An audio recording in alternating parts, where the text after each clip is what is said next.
હાલો મિત્રો, કેમ ચાલે છે રત્ના કલાકાર ભાઈઓ? આજે મિત્રો એકવાર ફરી મેં કે લાવો મિત્રોને આજે વાત કરશું. કાલે મિત્રો આપણે વાત કરી હતી કે હીરાવાળા એને મજાક થાય છે, કેટલો બધો વીક સમય મિત્રો. અને આજે મિત્રો મારું માયક નથી યારે, એટલે થોડુંક તમારે સાંભળવામાં તકલીફ રહેશે, અવાજ થોડોક કારખાનાનો અવાજ આવશે. પણ મિત્રો તમે જુઓ, કાલે અમે 4 જણા બેઠા હતા અને આજે 3-4 જણા છીએ મિત્રો. કેટલો બધો વીક સમય મંદિરનો, તો એને ધ્યાનમાં લઈ અને એક એવું નક્કી કર્યું મિત્રો સાથે કે મિત્રો સાથે જઈ અને સુરતનો પ્લાન કરી રહ્યા છીએ કે રફ કદાચ સસ્તી મળી જાય અને આપણું કારખાનું હાલે એવો પ્લાન અમે બનાવી રહ્યા છીએ. તો સુરત જવાનો પ્લાન છે, તો લાવો મેં આજે મિત્રો અરે વાત કરવી. અને મિત્રો ખાસ તકલીફ તો એ કે પાછું અહીંથી આપણે જવા માટે હવે વાહન કંઈ હતું નથી, 4 વ્હીલમાં બેસી એકાતું નથી અને લક્ઝરીમાં પણ તકલીફ છે.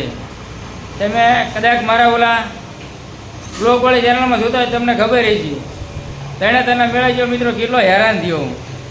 આજે હીરાવાળાને પણ લાવો વાત કરવી મિત્રો. એક 4 વ્હીલવાળા વાહનમાં બેસી એકાતું નથી, એટલે ટ્રેનમાં મુસાફરી કરવાની છે. અને ટ્રેનની અંદર ડબ્બો આપણે સીટ રિઝર્વેશન કરાવવા જવાનું છે, તો સુરત જવાનો પ્લાન છે.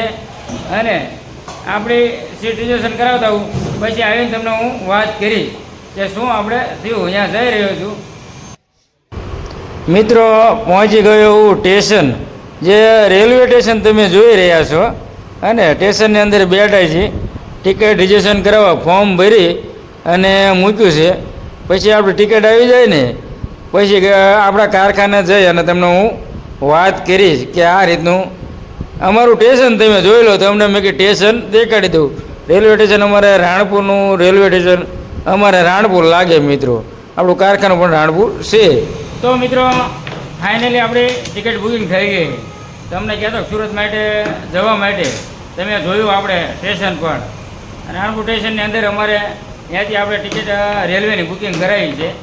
અને જો મિત્રો સારા હીરા મળશે ને, કાચા હીરા સારા મળશે તો જાજા હીરા લે ને મિત્રો, અને બધાને આપણે આપશું. જો કે આમ આપણું રિસેલનું કામ નથી, તમને ખબર છે કે આપણે રફનું નથી કરતા. તો એ ઘણા બધા મિત્રો કહે છે ને આપણે બોટાદ માર્કેટમાં હું જાઉં ને, જો તારે મને ભેગા થયા હોય ને તો આપણને એમ કહેતા હોય કે આમની પાસે રફ મળી રહી છે.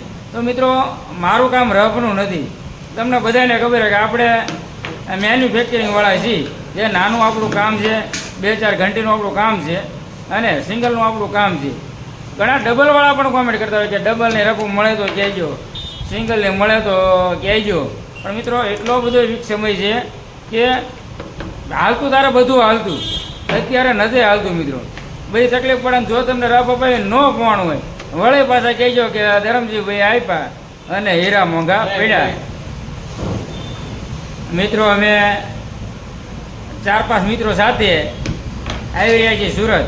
અને ખાસ કહેવાનું એ મિત્રો કે સુરતવાળા મિત્રો, તમે જો આપણને જોતા હોય અને રિસેલનું કરતા હોય કોઈ, તો ખાસ જો સારી રફું હોય આ સમયની અંદર મંદિરની અંદર પહોંચાય તમારી પાસે રફું હોય તો ખાસ મને કોમેન્ટ કરજો. તમે જે આજનો વિડીયો બનાવીને તમને જણાવવાનું કારણ એક જ મિત્રો કે સુરત અમદાવાદમાં નથી આવતા, અમારે ટોટલિંગ કામ બોટાદની અંદર થઈ જાય, રફું પણ મળી જાય અને આપણું રિસેલ પણ થઈ જાય, હીરા પણ વેચી જાય છે. 2 કામ અમારે બોટાદની અંદર થઈ જાય. પણ આજે નક્કી કર્યું સોમવારના દિવસે સાંજે અમે ટ્રેનમાં બેસી છીએ અને સુરત આવી રહ્યા છીએ. તો મિત્રો ખાસ આપણો વિડીયો તમને ગમ્યો હોય તો જેમ કીધું એમ ધરમજી ડાયમંડ ચેનલની અંદર અવારનવાર હીરાની માહિતી મળતી હોય છે. તમને ગમતું હોય તો લાઇક, શેર અને નવા હોય તો સબસ્ક્રાઈબ કરવાનું ભૂલતા નહીં મિત્રો. આજે આખી જે તમને સુરત એરિયા એની તમને વાત કરી છે. આજના માટે એટલું જ. મળશું ફરી એક નવા વિડીયો કે સાથ.